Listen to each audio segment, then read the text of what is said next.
It matters not whether you're having a fancy ramen bowl or a instant cup noodles. Nothing beats the story behind them, their cultural significance and their dignity.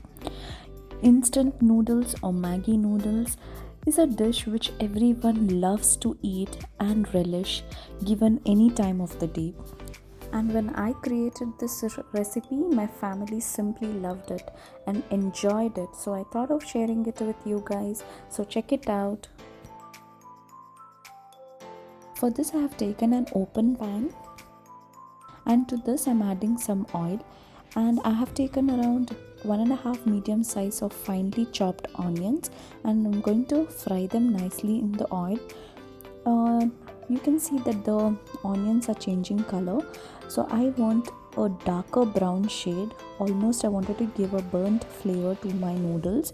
You should never keep the onions soft when you're cooking noodles, so you should always roast them nicely and then keep stirring it, because since you have taken very less oil, it might get burnt easily. So you keep stirring it nicely. I have not taken a deep bowl here, so whenever you're preparing noodles, do not take a deep dish, always take a broader pan.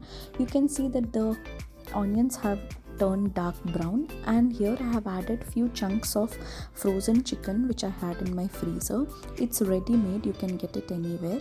And I have added a teaspoon of water so that it should not get burnt. And here I have taken frozen peas and carrot, and I have added that also to my Maggi noodles recipe. And I'm adding around 1 teaspoon of ginger garlic paste. Stir it nicely. Make sure that it's not getting burnt at the bottom, and add very little salt. You know that the Tastemaker in the Maggi noodles also has a lot of salt, so whenever you're adding, add very little salt and turmeric powder and very little chili powder. Here I think I have used only around half a teaspoon of chili powder and half a teaspoon of turmeric powder. Now I'm going to add very little water and mix. I don't want my masalas to get burnt. That's the reason I added very little water, and keep the flame on low and keep stirring it. Now I have taken half a tomato, and I'm going to finely chop it and add it to the recipe. Totally optional. I like tomatoes in my noodles, so I added that. And then after you stir, add little water and mash the tomatoes nicely. Then on the other hand, you just heat the water in a kettle. So I'm going to add hot water here to my recipe. So just add around 2 cups of hot water, and also I'm keeping some water aside in a bowl.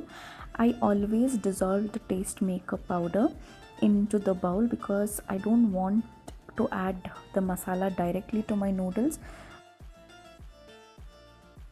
Keep stirring it.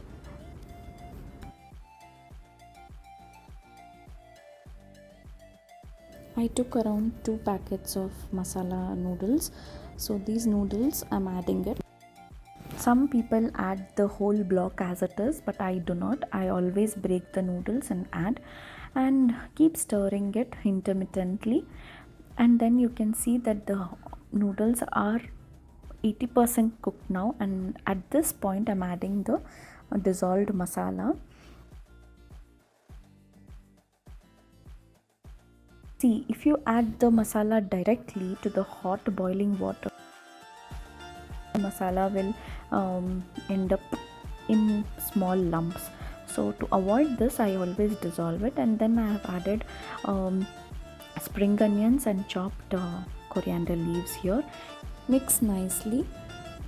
Combine the masala with the noodles and just wait for 2 minutes. Let it cook for some time, and now just add around half a teaspoon of butter.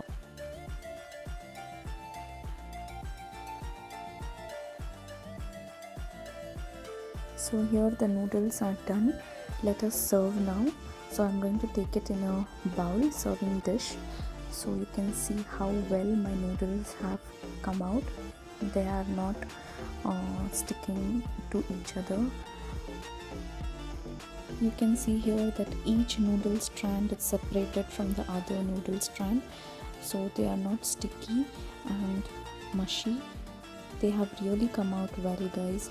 So please try it out and let me know in the comment section. Hit the like button and also hit the bell icon to get the notifications as and when I upload a new recipe. Check the recipe in the description box. Bye.